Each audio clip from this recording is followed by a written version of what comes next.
A magnetic field is created by moving an electric charge or a permanent magnet. A magnetic field is represented by the letter B. A magnetic field can be defined as a space or the region around a permanent magnet where it exerts a force of attraction or repulsion on another magnet. A permanent magnet produces a magnetic field around it. A stationary charge will not produce a magnetic field around it.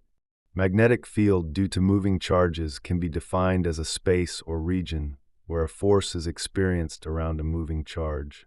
The magnetic field is invisible, but it can be drawn with the help of a plotting compass.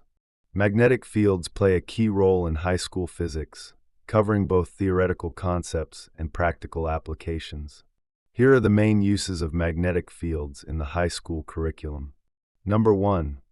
Understanding Ørsted's experiment, how electric currents create magnetic fields, and using the right-hand rule to determine the direction of the magnetic field around a straight wire or solenoid.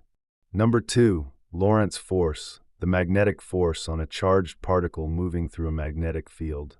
Applications include cathode ray tubes used in old TVs and oscilloscopes.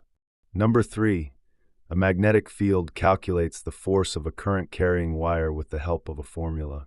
Application in electric motors, where current and magnetic field interaction creates motion in electric motors.